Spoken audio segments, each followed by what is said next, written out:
Hey guys, welcome back to another quick video. In our previous video, you saw Roger from Canon take us through the Canon 5DS and 5DSR. In this video, he's going to give us the rundown on the new Canon 11-24. Roger, I'm leaving this one to you. Thank you. I want to talk about the 11-24 lens. We announced that at the same time this year as the 5DS and the 5DSR, and quite a radical lens for us. We've played around with wide-angle zooms before, but nothing quite like this. This is the world's first rectilinear wide-angle zoom lens. It's L series, you can see by the red line on there. You know it's going to be a professional quality type lens. But being rectilinear means you're getting perfectly horizontal lines, perfectly vertical lines at the edges and across the horizon, regardless of where you are in the zoom. And to make that possible, we have the two front elements, the world's largest hand-ground spherical elements as of February 2015, combined with fluorine coating on the top, sub-wavelength coating on the inside, another air sphere coating on some of the interior elements, more ultra-low dispersion glass, and another spherical element at the back. And that combination of optics giving you spectacular color, spectacular contrast, incredible sharpness right to the edge of the image, anywhere you go in the zoom. It's going to be a natural tendency to grab this lens, dial it up to 11 and see what it looks like as super wide. Everywhere you are in this zoom, it is absolutely astonishing. The scope that you have from 24 down to 11 is kind of ridiculous, but not getting that fisheye curviness, getting perfectly horizontal lines, vertical lines is astonishing. It's not cheap, make no mistake. It comes with a hefty price tag, but it is worth absolutely every cent. Our landscape guys, our portraits, not necessarily portraits, but architecture, buildings, that kind of story. People who shoot interiors are loving this to absolute pieces, and we couldn't be happier of how good this lens is. We're going to go take it out into the city a bit and see what it looks like, and we'll show you some samples shortly. So we come down to the Baxter here with some interesting lighting, some very strange patterns, and what I want to do with the 11-24, I want to show as much as I can of this interior. I really like these steps and these big round things on the roof over there, but it's going to be a difficult exposure because there's so much daylight coming from outside. There's at least 5 or 6 different stops between each level, the roof, the outside and interior. So I'll put the camera into HDR mode. We're going to take three pictures in quick succession. We're hoping Mr. Security Guard freezes. If he stands dead still, we've got the perfect shot.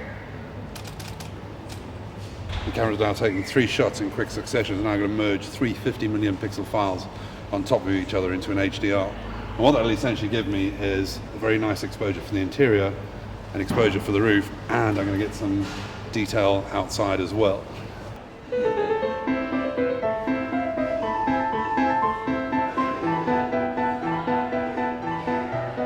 Right, what I was trying to do here, because we're right underneath these discs, this 11mm, I mean, I can get these wonderful discs right above my head in the shot, and also the entire foyer all the way down there, plus also this wide angle shot looking down the stairs. And because, again, the vertical lines are perfectly straight, I've got this perfect angular shot. I'm just waiting for some people to get out of the background. As soon as they come out of the background, we'll take the shot, because we're going to reuse a really low shutter speed. Okay, background's nice and clear. It's a long exposure. It's about 1.5 seconds. Because of the lighting that's here, I've dialed down the ISO to 100. But what we're essentially getting are these great big circles right above my head, all the way down the stairs.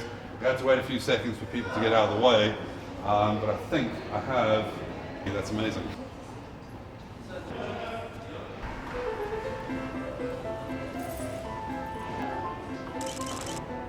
Okay, what I've done here is I've done another HDR shot, again with the idea in mind, trying to get these circles which look amazing.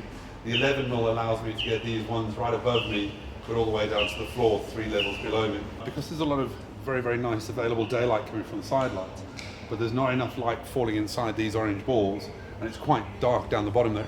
I've done an HDR again. I've taken the 3 images on the camera, merged the 3 of them together, and what it's basically given me is a really nice exposure for the downstairs area.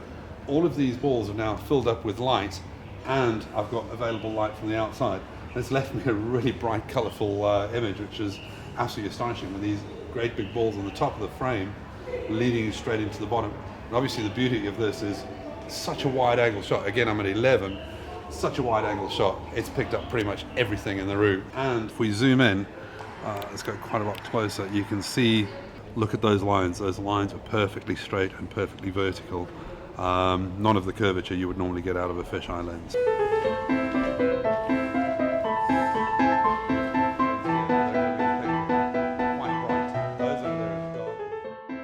Okay, what I wanted to do, I quite like this angle looking across the entire lobby as well.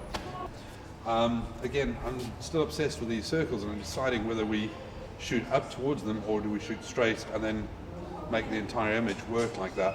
So I'm going to have a look through the camera and see what we get, either by tilting up or by tilting down.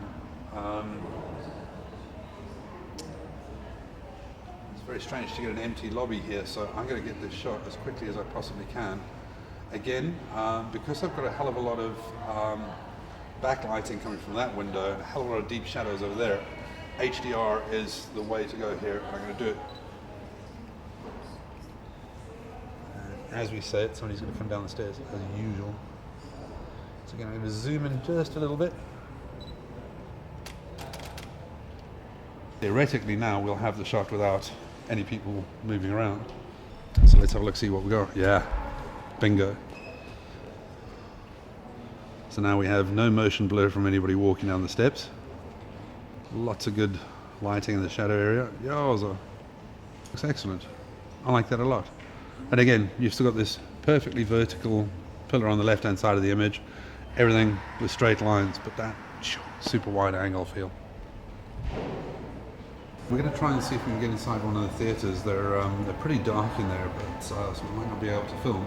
We're going to see if we can grab one shot because they're busy with rehearsals. Okay, as I suspected, the lighting in there was very, very, very dim. There's no ways we're going to get any filming done in there at all. I did manage to squeeze off one shot. You can see, again, I wanted to show how big the theatre actually is. 10 seconds at f8. 100 ISO, to give you an idea that there is absolutely no light in there. Again, when coming to do shoots like this, when coming to take pictures of things like this, you always have to bear in mind that they are working places, that there are things going on a regular basis. But what we got today, we were quite impressed with. The shots we got were kind of interesting. Yeah, so hey, get out there and have some fun. Thanks very much to Orms TV for hosting me today. We had a good day out in Cape Town. Thanks to the Baxter Theatre for letting us come in here and take a whole bunch of different pictures. We've had lots of fun. We're going to try and do some more of this kind of video, testing out some cameras, testing out lenses for Orms. Thanks very much for watching. If you like it, give us some comments in the comments below, or subscribe on the link up here, and you'll see some more of us in future. Thanks very much.